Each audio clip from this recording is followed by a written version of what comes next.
કમર સીધી કરીને બેસીએ, બંને હાથ ખોળામાં, આંખો બંધ, શાંત ભાવ, શાંત ચિત્ત, વિશ્વવ્યાપી પરમાત્માનું ધ્યાન કરીએ. હૃદયથી પ્રાર્થના કરીશું. હે પરમ કૃપાળુ પરમાત્મા, નિરંજન નિરાકાર સ્વરૂપ છો. આપ એક ચૈતન્ય શક્તિનો પ્રવાહ છો.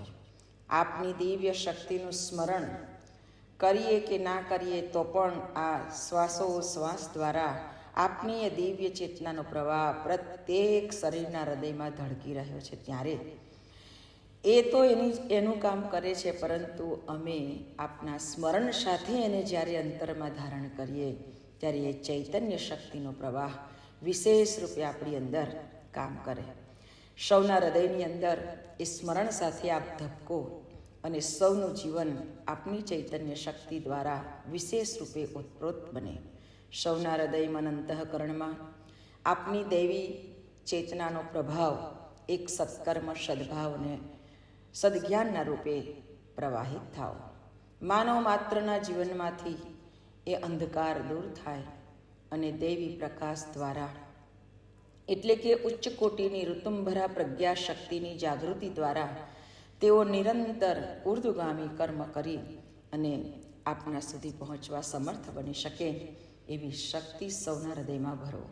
અંતઃકરણીય મંગલ પ્રાર્થના સાથે સ્વસ્વર ગાયત્રી મહામંત્રનું ઉચ્ચારણ કરીશું. ઓમ ભૂર્ભુવઃ સ્વાહા તત્સવિતુર્વરેણ્યં ભર્ગો દેવસ્ય ધીમહિ ધિયો યો નઃ પ્રચોદયાત.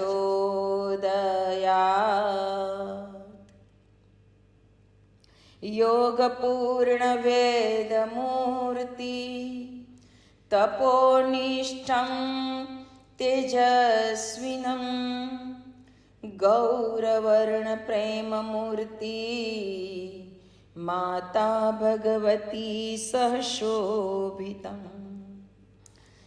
યા દેવી સર્વભૂતેષુ માતૃરૂપેણ સંસ્થિતા નમસ્તસ્यै નમસ્તસ્यै નમસ્તસ્यै નમો નમઃ નમસ્તસ્यै નમો નમઃ.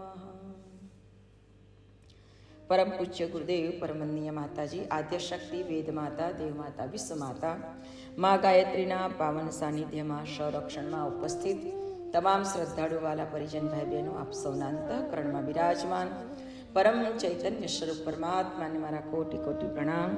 સૌને જય ગુરુદેવ. ગુરુદેવ માતાજીના ચરણ કમળમાં અનંત કોટી દંડવત પ્રણામ સાથે આજના આપણા સાપ્તાહિક સ્વાધ્યાયમાં પરમ પૂજ્ય ગુરુદેવની જે યુગ ચેતના કામ કરી રહી છે, એ યુગ ચેતનાની અંદર આપણે કેવી રીતે વધુને વધુ સરસ અંતરની શ્રદ્ધા, નિષ્ઠા, ત્યાગ અને સમર્પણ ભાવથી જોડાયેલા રહીએ, એ બહુ મહત્વની વસ્તુ છે. કારણ કે સમય એવો છે કે વ્યક્તિનું મન જો એને કોઈ તાત્કાલિક લાભ ના દેખાય તો ત્યાંથી હટીને પછી બીજે જાય, બીજેથી હટીને ત્રીજે જાય. એટલે કે માણસની અંદરની પરિપક્વતા એટલી બધી ધીમે ધીમે ધીમે ધીમે ક્ષીણ થતી જાય છે કે જેના કારણે એને કોઈના ઉપર એવો વિશ્વાસ કે ભરોસો એ ટકાવી શકતો નથી. પરમ પૂજ્ય ગુરુદેવ કહે છે કે બેટા, આપણે જ્યારે કોઈ પણ બીજ વાવીએ છીએ તો એ બીજને ફલીભૂત થવા સુધીનો આપણે સમય આપવો પડે છે. ભીંડાનું બીજ વાવ્યું હોય તો એ આપણને 2 મહિનામાં ફળ આપવા માંડે. રીંગણી વાવ્યું હોય, તુરિયા, ગલકા, દૂધી, જે કંઈ આપણે આ બધું વાવીએ છીએ આપણને થોડા જ સમયમાં આપે અને પાછું થોડા સમય પછી જતું રહે છે. એટલે કે અમુક કર્મ એવા હોય છે કે જે આપણે કરીએ છીએ તો થોડીક જ સમયમાં એનું ફળ મળે, પણ થોડા સમયમાં પાછું પૂરું થઈ જાય. પણ વડ વાવવું હોય, વડનું બીજ વાવીએ તો એના માટે આપણે ધીરજ રાખવી પડે. પણ ધીરજ રાખીને જ્યારે આ વડના બીજને આપણે પોષીએ છીએ ત્યારે ધીરે ધીરે ધીરે ધીરે મોટો થાય છે. પણ ધીરે ધીરે ધીરે મોટો થનારો વડલો પછી એટલો મોટો વિશાળ બને છે કે જેમ એને ઉપર આવતા વાર લાગે છે, મોટા થતા વાર લાગે છે, એમ એ દીર્ઘજીવી વૃક્ષ ખૂબ લાંબુ જીવે છે, ખૂબ લાંબુ જીવે છે. પરમ પૂજ્ય ગુરુદેવ આપણને એમ કહેવા માંગે છે કે બેટા, એવી જ રીતે આ યુગ નિર્માણનું કાર્ય છે. ઘણાના મનની અંદર અસમંજસ હશે કે તમે તો 2000ની સાલ સુધીમાં તો બધું બદલાઈ જશે એમ કહેતા હતા. આ તો હવે 2025 આવ્યું, હજી કંઈ પરિવર્તન દેખાતું નથી. તો આ તો બધું કેવું કહેવાય? પણ ગુરુદેવે જે બતાવ્યું ને કે ધીરે ધીરે ધીરે ધીરે પરિવર્તન આવે, એકદમ પરિવર્તન કદી આવતું નથી. જ્યારે એક વખતે એક માં એના બાળકને લઈ અને સાહેબ પાસે જાય છે સ્કૂલમાં, અને ટીચરને કહે છે કે સર, મારા બાળકને તમે બહુ જ સરસ બનાવી દેજો, બહુ જ સરસ બનાવી દેજો. આ વર્ષની અંદર તો એને એટલું બધું સરસ તૈયાર થઈ જાય. એટલે સાહેબે કીધું કે બેન, આ એક જ વર્ષની અંદર તમારો બાળક બધી જ રીતે તૈયાર થઈ જાય એવું તમે ઈચ્છો છો, તો તમે બાળકને ભીંડા જેવો બનાવવા માંગો છો કે વડલા જેવો? ભીંડા જેવો બનાવવા માંગો છો કે વડલા જેવો? એટલે પેલી માં એકદમ વિચાર કરવા માંડી કે એટલે શું એમ કે ભીંડા જેવો કે વડલા જેવો? તો કે આ થોડા જ સમયમાં તૈયાર થઈ જાય, પણ એ થોડા સમયમાં પાછું પૂરું થઈ જાય. અને વડલા જેવો બનાવવો હોય તો તમારે ધીરજ રાખવી પડે. એના માટે સમય જોઈએ. બાળકની અંદર તાત્કાલિક કોઈ સંસ્કારોનું સિંચન થતું નથી. એને સંસ્કારવાન બનાવવો હોય, એને સરસ તૈયાર કરવો હોય. બાળક એટલે બાળક એકલો નહીં, આપણે બધા જ આપણી અંદર પણ અતિશય ઉત્તમમાં ઉત્તમ, શ્રેષ્ઠમાં શ્રેષ્ઠ તત્વોને જો સ્થિર કરવા હોય તો એના માટે સમય જોઈએ, જાગૃતિ જોઈએ અને ધીરજ જોઈએ, તો જે સંભવ બની શકે. બાકી આપણે તાત્કાલિક કોઈ લાભ લેવા માંગતા હોય તો એ શક્ય નથી. માણસને અંદરથી તૈયાર થવા માટે સમય જોઈએ છે, અને એ સમય જો આપણે આપીએ આપણી જાતને, આપણા જીવનને, તો અવશ્ય આપણે પણ વડલાની જેમ ખૂબ વિશાળતાને ધારણ કરી શકીએ છીએ. માણસની અંદર સૌથી પહેલાં પરિવર્તન આવવું જોઈએ. ગુરુદેવે કીધું છે કે યુગ પરિવર્તન થાય, પણ બેટા મારી સાથે જોડાનાર વ્યક્તિ જો એટલો વિચાર તો થઈ જાય ને કે મારી અંદર પરિવર્તન આવ્યું કે નહીં, મેં મારામાં કેટલું પરિવર્તન કર્યું, એ જોતો થઈ જશે ને, તો એમાં અડધા ભાગનું મારું કામ પૂરું થઈ જાય. પણ આજે વ્યક્તિ ત્યાં પાછો પડી રહ્યો છે. ભજન ભક્તિ આજે કોઈ નથી કરતું એવું તો છે જ નહીં. બધા બહુ જ ભજન કીર્તન સત્સંગ બધું કેટલું બધું કરે છે, પણ છતાં પણ પાછું જે પોતાની અંદર જે છે ને જન્મનું લઈને આવેલા, એ તો પાછું ઉગે ને ઉગે જ. પણ જે અયોગ્ય તત્વ છે એ આપણી અંદર જ્યારે ઉગે તે વખતે સાવધાન બનવું. એટલે ગુરુદેવે સાધના બતાવી. તે વખતે સાવધાન બનવું એટલે તે સમયે સાધના કરવી કે ના, અહીંયા મારો ખોટો ગુસ્સો છે, અહીંયા મારે ગુસ્સે ના થવાય, અને અહીંયા મારેથી આવું ના બોલાય. આ જે જાગૃતિ છે, એ જે સમજણ જે છે, એ જ આપણી સાધના છે. અને સમજણને વશ થઈ જઈએ અને આપણે એ સમયે ચૂપ રહીએ, અથવા એ સમયે આપણે ગુસ્સાને કંટ્રોલ કરી દઈએ, અથવા એવા સમયે આપણે કંઈક ખર્ચ કરવાનો હોય તો આપણે કરી દઈએ. આપણી અંદરની ઈચ્છાઓને દાબી દઈને પણ આપણે અમુક જગ્યાએ ખર્ચ કરવાનો થાય ત્યાં કરી દઈએ. આ બધી જે છે ને સાધનાઓ છે. તો આ સાધના જ્યારે જીવનમાં ફળીભૂત થાય છે, એના માટે માણસને ધીરજ રાખવી પડે છે. ધીરજ રાખે છે ને તો એ ઘણું બધું મેળવી શકે છે. અને એટલે કહ્યું છે કે ધીરજના ફળ મીઠા હોય છે. ધીરજના ફળ મીઠા હોય છે, પણ ધીરજ માણસને રહેતી નથી. તો ઘણી બધી એવી પરિસ્થિતિઓ છે, ઘર પરિવારની અંદર, આપણે કોઈ જોબ કરતા હોઈએ ત્યાં, ધંધામાં, બધી જ જગ્યાએ આપણે ધીરજ કેળવવી પડે છે. અધ્યાત્મની અંદર તમે જાઓ તો ધીરજ કેળવવી પડે છે. હવે વિચાર કરો કે જે માધવાચાર્યને ધીરજ કેટલી રાખી હશે, કેટલા લાંબા વર્ષો સુધી એમને તપશ્ચર્યા કરી, તો પણ જ્યારે કોઈ પ્રતિફળ એમને ના મળ્યું ત્યારે એ પોતે મરવા જતા હતા. ત્યારે એમને કીધું કે તમે હવે આ સાધના કરો ભૈરવની, તમને ફળ મળશે. તો એ ધીરજ જ્યારે ખોવાય છે ને ભક્તની, ત્યારે કોઈને કોઈ રીતે ભગવાન એને બચાવવા આવે છે. કોઈનો કોઈ એને સામે રસ્તો લાવીને મૂકે છે. અને જ્યારે ભૈરવનાથે 6 મહિનામાં પ્રસન્ન થઈ ગયા અને એમ કીધું કે માગ માગે તે આપું, ત્યારે મધ્વાચાર્યએ કીધું કે કોણ ભાઈ આપવા માંગો છો, મારી સામે તો આવો તો ખબર પડે મારે શું માગવું. ત્યારે ભૈરવનાથ કહે છે કે હું તમારી સામે ના આવી શકું. તમારી ગાયત્રી મંત્રની ઉપાસનાથી તમારા શરીરમાંથી એવું દિવ્ય તેજ નીકળી રહ્યું છે કે હું જો સામે ઊભો રહું ને તો બળીને ભસ્મ થઈ જાઉં. આ ગાયત્રીની ઉપાસનાનું ફળ છે. તો કીધું કે તો પછી તમે મને શું આપી શકો? તો એટલે માધવાચાર્યએ વિચાર્યું કે આ પછી મને શું આપી શકે, એ મારી સામે ઊભા નહીં રહી શકતા હોય તો મને આપી શું શકે. એના કરતાં મારે એમની પાસે કંઈ માગવાના બદલે હું પૂછી લઉં કે મારી સાધના ક્યાં ગઈ, આટલું બધું તેજ જો એનું હોય તો. અને એટલે મધ્વાચાર્યએ એટલું જ પૂછ્યું કે તો પછી મારી આટલી બધી સાધના ક્યાં ગઈ. અને ત્યારે ભૈરવે બતાવ્યું છે કે આ બધી સાધના તમારા પાછળના જન્મોને બાળવા માટે વપરાય છે. જુઓ તમે, તો પાછળના જન્મોને બાળવા માટે આપણે સાધના કરવી પડે છે. આ સત્ય પ્રસંગ આપણને આ એક પ્રેરણા આપે છે. એટલે લાગ્યા જ રહો, જેટલો થાય તેટલો ગાયત્રી મંત્રની ઉપાસના કરતા રહો. કારણ કે કોઈ પણ ઉપાસના કરો એ ફળદાયી જરૂર છે.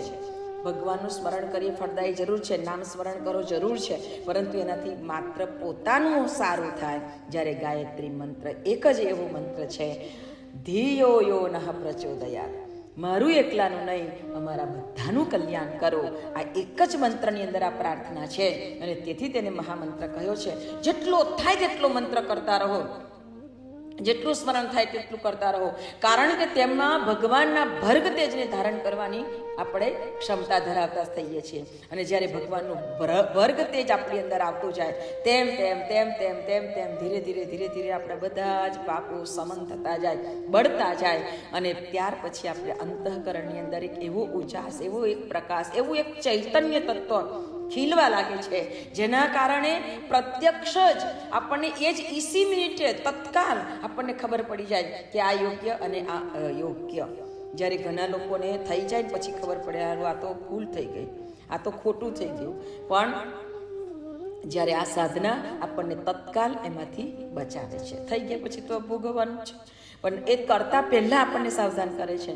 તો આ એ મહામંત્રની સાથેની સાધના ગુરુદેવે આ સમયે આપણને જે જ્યોતિ કલશ રથયાત્રા નીકળી છે એના સાથે પરમ આદરણીય શ્રદ્ધેય ચિન્મયજીએ પણ આપણને આ બાબત ઉપર ખૂબ ધ્યાન દોર્યું છે કે એ ચેતનાનો પ્રવાહ આજે એટલો બધો પ્રખર બની રહ્યો છે કે એ પ્રખર ચેતનાના પ્રવાહને આપણે બધા જ આપણા અંતઃકરણમાં ધારણ કરીએ તો આપણી અંદર જે વધારવાની છે જે ધીરજ, એ ધીરજ આપણી અંદર ધીરે ધીરે સ્થિર બનતી જાય. જો ધીરજ સ્થિર બનતી જાય ને તો પછી તો આપણા જીવનમાં આપણે ન ઈચ્છીએ તો પણ એટલી બધી શાંતિ, નિરવતા, એટલું બધું એનું દિવ્ય પ્રતિફળ પ્રાપ્ત થવાનું જ છે, એને કોઈ શંકાને સ્થાન નથી.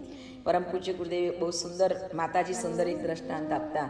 માતાજીએ એક વખતે કહ્યું કે જ્યારે ગામડાઓની અંદર પહેલાંના સમયમાં તો કેવું હતું કે પેલા નટ આવતા હતા, ખબર ને, દોરડા ઉપર ચાલવાવાળા, આમ બેલેન્સ કરે, પેલું વાંસ લઈને ચાલે, પછી પેલું પૈંડું લઈને ચાલે, એના ઉપર દોરડા ઉપર સાયકલનું પૈંડું હોય એના ઉપર પગ મૂકીને ચાલે, કેટલું બધું બેલેન્સ કરે, જાત જાતના ખેલ કરે. તો એક નટ અને નટી, એના છોકરાઓ, એ બધાનું એમનું આખું પરિવાર આ બધું ધંધો કરે. પેટ શું ના કરાવે? આપણે જોઈએ ને દુનિયામાં તો ખબર પડે કે જો આવું કામ કરીને લોકો પેટ ભરે છે, આવું કામ કરીને લોકો પેટ. જઈએ ને તો રસ્તામાં આપણને જે લોકો દેખાય ત્યારે આપણને એમ થાય, દુનિયામાં લોકો એમ કહે છે કે આમ કરવું તેમ કરવું, આ કરીએ તો જ થાય, આ કરીએ તો જ થાય. મેં કીધું જેને ખાલી પેટ જ ભરવાનું છે અને જેને આ જીવનને આવ્યા છે એટલે જીવવાનું જ છે, તો પેટ તો ગમે તે રીતે પણ માણસ કોઈ પણ કાર્ય કરીને ભરી શકે છે. જેને સ્વમાન છે એ કામ કરીને પેટ ભરે છે, જેને એવું કાંઈ છે જ નહીં એ ચોરી લૂંટફાટ કરીને, બીજાને છેતરીને આ કામ કરી રહ્યા છે. તો એ નટ અને નટી, એનું ફેમિલી, એનું પરિવાર આખું આ ધંધો કરે, ગામડે ગામડે ફરે. એક વખતે એક મોટા નગરની અંદર આ લોકો જાય છે. તો મોટા નગરમાં જાય છે એટલે ત્યાં બધાને પૂછે છે કે ભાઈ અમારે આવું ખેલ કરવો છે તો કરાય, કારણ કે નગરના પણ મોટા નગરો હોય ને એમાં એના નિયમો હોય. એટલે એને કીધું કે ભાઈ તમારે આ રાજાને પૂછવું પડે, એમ પછી થાય. તો કે સારું.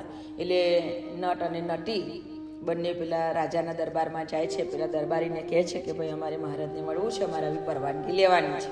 રાજાએ કહ્યું કે ઓહો, એમાં શું, એમ કે આપણે આ પ્રોગ્રામ આપણા જ પ્રાંગણમાં રાખીએ, એમ કે જે દરબાર ભરાતો હોય એ સભા ખંડ હોય ને એની આગળ મોટું મેદાન હોય, તેમ કે આપણે અહીંયા જ આપણે પ્રોગ્રામ કરીએ.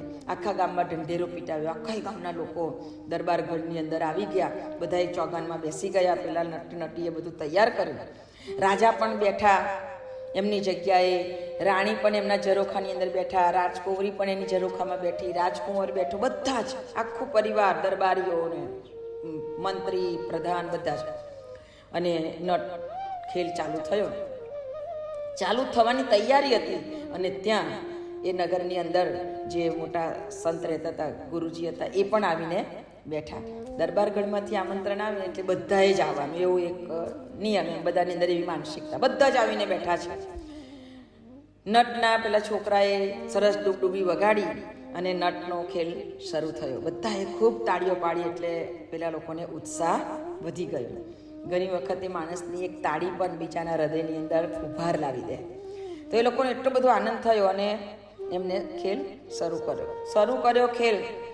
ખેલ કરતા કરતા કરતા એમના બધા જાત જાતના દાવ બતાવતા અડધી ઉપરની રાત થઈ ગઈ. 3 વાગી ગયા તો એ બધા એકી ટસે એને જોયા જ કરે છે, પણ કોઈ કશું કાંઈ બોલતું નથી, કોઈ કશું કાંઈ આપતું નથી. એટલે 3 વાગી ગયા. હવે નટી થાકી ગઈ ઉપર ચાલીને દાવ બતાવીને. એટલે નટીએ કહ્યું કે ઈશારો કર્યો પેલા નટને કે હવે તો હું તો થાકી ગઈ છું, હવે તો હું એમ કે બંધ કરી દઈએ, આપણે ખેલ બંધ કરી દઈએ ખેલ. એટલે પેલો નટ જે ઢોલકું લઈને બેઠો હતો એ નટે કીધું, બહત ગઈ થોડી રહી, बहुत गई थोड़ी रही, धर ले तू धीरज, धीरज धर के जो चले, पीछे मिलत कीरत, वो नटी पीछे मिलत कीरत. આ શબ્દો નટીએ સાંભળ્યા એટલે નટીને થયું કે ચાલો કંઈ વાંધો નહીં, આટલી બધી વીતી ગઈ છે તો કલાક વધારે.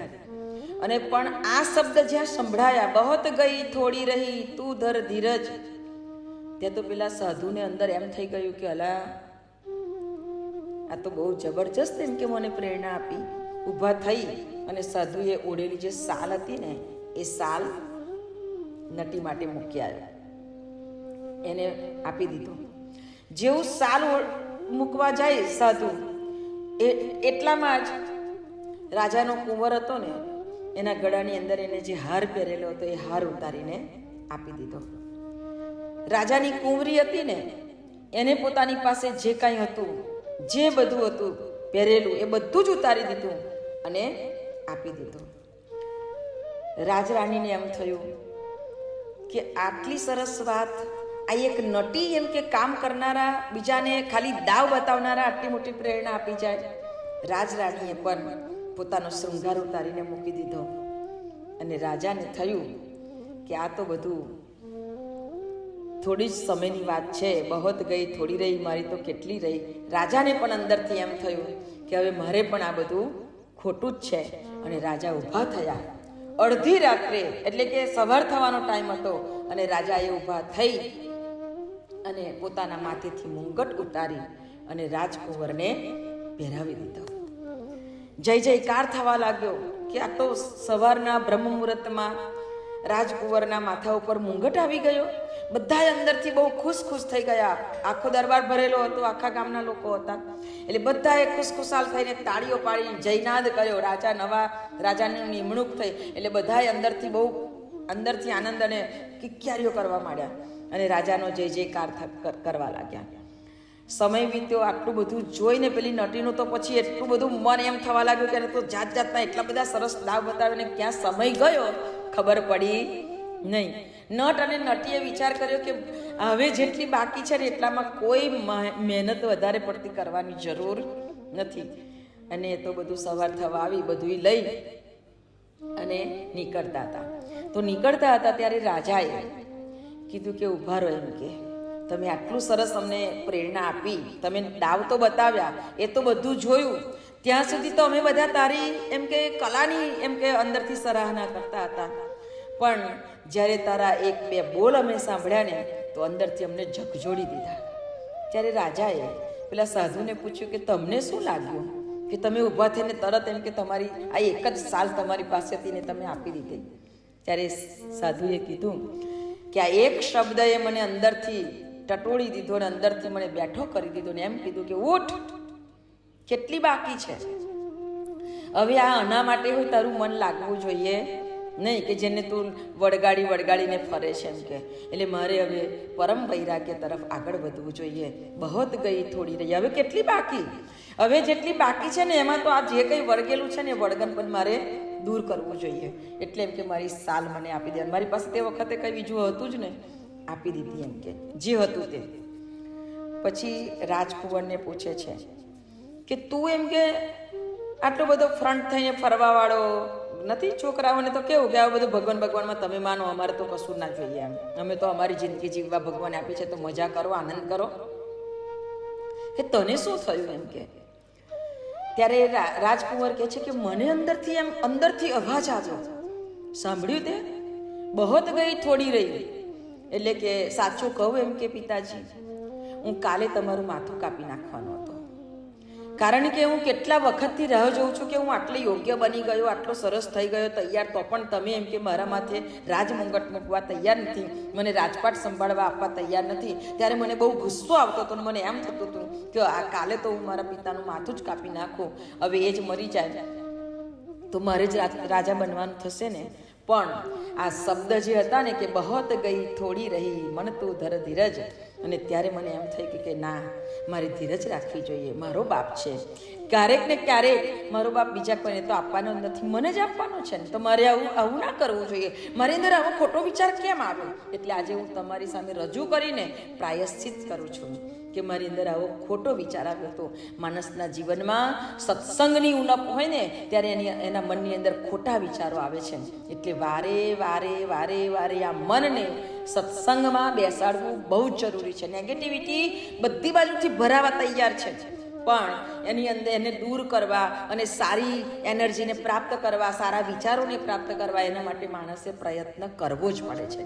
કારણ કે ખોટી બાબતો તો તમને ચારે બાજુથી મળશે, પણ જે સારી બાબતો છે ને, તમે જુઓ ને છાપાની અંદર, તમે જુઓ ને સમાચારની અંદર, ખોટી બાબતો હોય ને એ બધી હેડલાઇનમાં આમ તરત જ ચાલુ થઈ જાય, અને જે સારી બાબતો હોય ને, સારા સમાચાર હોય ને, એ નાના સરખા કોલમમાં છપાયેલા હોય.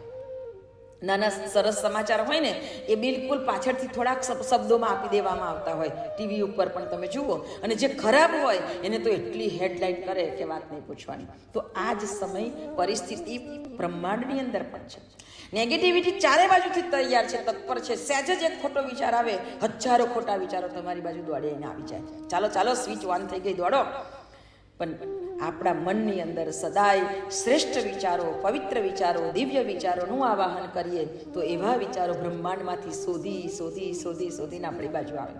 એટલા માટે સતત સત્સંગનો, સ્વાધ્યાયનું ચિંતન મનન કરો. ગુરુદેવ બતાવ્યું છે ને, સતત સ્વાધ્યાય, સત્સંગ, સતત સ્વાધ્યાય. એટલે બધાને કદાચ એમ લાગે કે હું સ્વાધ્યાય તો અમે બેસી જ રહીએ તો કામ કરીએ. કામ કરવાનું જ છે. સ્વાધ્યાય એટલે ચિંતન કરવાનું છે, મનથી ચિંતન થવું જોઈએ. અમારા બહેનોને કીધું હોય ને કે તમારે કાલે ગુરુવારે સ્વાધ્યાયમાં તમારે ઋષિ ચિંતન આપવાનું છે, ગુરુદેવનો સંદેશ આપવાનો છે, તો એ આખું અઠવાડિયું કામ કરતા જઈને પણ એમનું ચિંતન ચાલતું હોય. થોડુંક વાંચે પછી એનું ચિંતન કરે, થોડુંક વાંચે પછી ચિંતન કરે. કે આખા અઠવાડિયે મને બીજા કોઈ વિચારો આવ્યા જ નહીં કે ગુરુદેવના કયા સંદેશને કહીએ, કેવી રીતે કહીએ, શું કહીએ. આ વિચાર ચિંતન આ જરૂરી છે. જો એ ચાલુ થઈ જશે તો બીજા વિચારવાનું આપણને ટાઈમ મળશે નહીં. એટલે બહુ જરૂરી છે. રાજકુંવર કહે છે કે મને આ એક વિચાર ઝકઝોડી દીધો ને એમ થયું કે ના, મારાથી આવું કામ ન થાય, આ બધું જ ઉતારીને આપી દઉં. હવે આ બધું તો છે જ, કરવાનું જ છે. જ્યારે સમય આવશે ત્યારે મારે જ સંભાળવાનું છે. રાજકુંવરીને પૂછ્યું કે તને શું એવું થયું કે તે બધું આપી દીધું? ત્યારે રાજકુંવરીએ કીધું કે મને મારા પિતાજી એમ કે મારા લગ્ન નહોતા કરતા ને એટલે મને એવું થયું કે હું કાલે હવે આ નગરમાંથી એક શ્રેષ્ઠ યુવક છે ને હું એને લઈને ભાગી જઈશ અને મારા લગ્ન કરી દઈશ મારી જાતે. મારા મા બાપને તો મારે લગ્ન કરવાની પડી જ નથી. તો એવું તો સંભવ જ નથી, એવું તો શક્ય જ નથી કે માતા પિતા દીકરીના લગ્ન ના કરે. પણ ધીરજ માણસને નથી રહેતી. પણ એમ કે આ બે શબ્દ જે કહે ને, બહોત ગઈ થોડી રહી, મન તું ધર ધીરજ, એટલે કે આટલો બધો સમય પ્રતીક્ષા કરી તો હવે થોડીક ધીરજ ના રખાય. મા બાપ છે મારા, અંદરથી મને અવાજ આવ્યો અને મને એમ થયું કે મારી અંદર કેમ આવા ખોટા વિચાર આવ્યા. આટલી સરસ પ્રેરણા આપનારને મારે કંઈક આપવું જોઈએ. અને મારું કેટલું મોટું મારા પિતાને કલંક લાગતું બચી ગયું, મારા જીવનને કલંક લાગતું બચી ગયું. આવી મને પ્રેરણા મળી એટલે મને એમ થયું કે મારી પાસે જે પણ છે ને એ ઉપહાર મારે આને આપવો જોઈએ. એક સારો વિચાર મળી ગયો તો એનું પેલાનું તો આખું ભરાઈ ગયું. જન્મો જન્મ એને એમ કહેવાય કે આખી જિંદગીનું બધું દર્દ નીકળી ગયું. અને રાજકુંવરીએ બધું આપી દીધું એમ કે. અને ત્યારે રાજા છેલ્લા બાકી રહ્યા છે. રાણીને પૂછે છે કે તમને એવું શું થયું કે તમે એમ કે બધું આપી દીધું? ત્યારે રાણી સાહેબા એમ કહે છે કે મને એવું થતું હતું કે આ રાજઘરાણામાં રહી અને હવે હું તો થાકી ગઈ છું, કંટાળી ગઈ છું. મને એમ થાય કે હવે મારે શું કરવું જોઈએ મારા આત્માના કલ્યાણ માટે. અને ત્યારે આ જે શબ્દ આવ્યા ને કે બહત ગઈ થોડી રહી મન તો દર ધીરજ, એટલે કે હવે જે બાકી જિંદગી છે ને એને મારે હવે ધીરજપૂર્વક ભગવાનના સ્મરણ ચિંતન મનનની અંદર લગાવી છે. આ બધું જ છોડો. એટલે એમ કે મેં મારું બધું ઉતારીને આપી દીધું. શણગાર શરીરનું આ નથી. શરીરનો શણગાર, હા તમે કોઈ વસ્તુ પહેરી ઓઢી બરાબર છે કે શરીર વ્યવસ્થિત આપણું એમ બરાબર રહેવું જોઈએ, પણ આ બધી વસ્તુ તો નાશવંત છે, એના પ્રત્યે મન ના હોવું જોઈએ. અને મને એક ભક્તિનો માર્ગ મળી ગયો એમ કે, એટલે એમ કે મેં બધું આપી દીધું. રાજાને પૂછે છે કે તમે મહારાજ શું થયું તમને? ત્યારે મહારાજ કહે છે કે મને એમ થયું કે અરે રે આટલો બધો સમય વીત્યો, મારો દીકરો આટલો યોગ્ય બન્યો અને હું રાજમુગટ પહેરીને બેસી રહું, સારું લાગે? એટલે મેં તમારા બધાની જ સામે આ રાજમુગટ મારા દીકરાના માથે પહેરાવી દીધો એમ કે. અને મને એમ થયું કે જે વિચાર રાણીને આવ્યો એવો જ વિચાર મને પણ આવ્યો કે હવે ઓછી જ રહી તો હવે મારું ભગવત સ્મરણ કરું, ભગવત ભાવથી જેટલા બની શકે એટલા સત્કર્મ કરું અને આ જીવનને ઉજ્જવળ બનાવી દઉં. બસ રાજાનો ભાર હતો એ મારા દીકરાને સોંપી દો, મારો દીકરો બધું રાજકારભાર સંભાળશે, હું એમાંથી નિવૃત્ત થઉં, જોડે જોડે એને શીખવતો જાઉં અને મારું કામ કરતો જાઉં. આ બધી બાબતો જ્યારે સાંભળી ત્યારે રાજાએ જે દીકરીને જે યોગ્ય યુવક ગમતો હતો એની સાથે એની ઘોષણા કરી દીધી કે અમે રાજી ખુશીથી આ દીકરાની સાથે, એ યોગ્ય હતો વ્યક્તિ, એટલે એના લગ્ન કરાવી દઈશું. નક્કી કરી દીધું કે હવે એના લગ્ન થઈ જશે. એક રાતની અંદર, એક રાત નહીં પણ એક થોડાક સમયની અંદર આજે કેટલા બધાના જીવનમાં આટલું મોટું આમૂલ પરિવર્તન આવી ગયું. કેમ? તો કે શબ્દને અંદર લીધો. શબ્દ બ્રહ્મ છે, શબ્દ બ્રહ્મ છે એટલે શબ્દને નકારાત્મકતા નથી ન વિચારો. શબ્દ એ આપણા જીવનને ભેદી નાખનાર તત્વ છે. બાકી બીજા કોઈની તાકાત નથી કે અંતરને ભેદી શકે. આ અંતરને ભેદી શકે ને, તીર મારે ને તો શરીર ભેદાઈ શકે, પણ અંતરને ભેદે ને તો શબ્દ ભેદી શકે. એવા દૈવી શબ્દનો પ્રયોગ આપણા જીવનમાં નિરંતર થવો જોઈએ. અને એ પ્રયોગથી માણસના મન, હૃદય, અંતઃકરણની અંદર આમૂલ પરિવર્તન આવવું જોઈએ.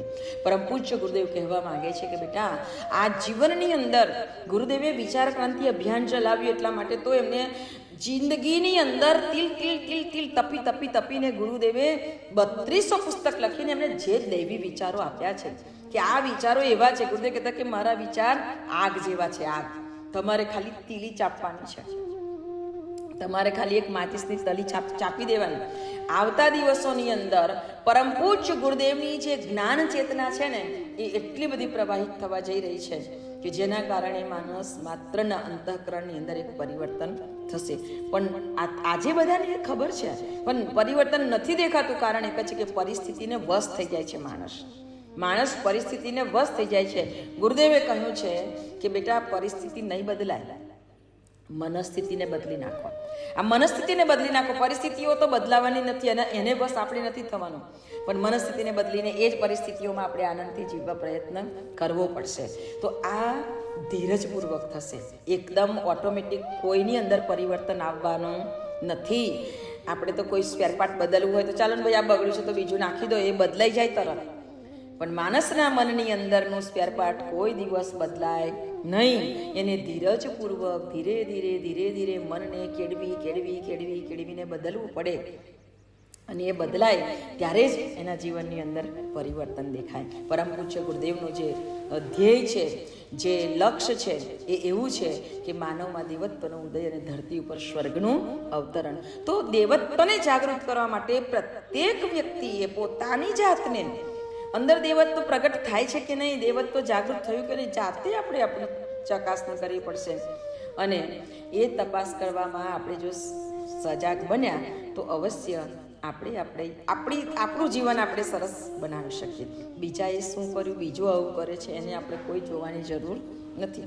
અને સામે કદાચ એવી પરિસ્થિતિ ઊભી થાય તો વિચારવાનું કે મારું જ કર્મ મારી સામે આવીને ઊભું છે, હવે મારે એને ધીમે ધીમે સોલ્વ કરવાનું છે. કોઈને જ જિંદગીમાં દોષ ના દઈએ કે આના કારણે આવું થયું, કે આના કારણે. કોઈના કારણે કશું જ થતું નથી. આપણે જ આપણી જિંદગીની અંદર આપણા જીવનને દખલગીરી કરતા રહ્યા છે. એટલે વિચારવાનું કે મારું જ કર્મ મારી સામે ઊભું છે, હવે મારે એને શાંતિથી પાર પાડવાનું છે. જો આટલી ધીરજ આપણા હૃદયમાં આવી જશે તો અવશ્ય દરેક વ્યક્તિ બહુ હેપી, બહુ ખુશીથી આ જિંદગી જીવી શકશે. પરમ પૂજ્ય ગુરુદેવ વંદનીય માતાજી મા ગાયત્રીને પ્રાર્થના કરીએ, હે માં, હે ગુરુદેવ, હે મા ભગવતી, સૌના હૃદયની અંદર આવી ધીરજ સ્થાપિત થાય અને સૌ પોતાના જીવનને ખૂબ ઉત્કૃષ્ટ, ઉન્નત અને શ્રેષ્ઠ બનાવે એવી હૃદયની મંગલ પ્રાર્થના સાથે આજના વાણી પુષ્પને ગુરુચરણમાં અર્પણ કરું છું. સૌને જય ગુરુદેવ.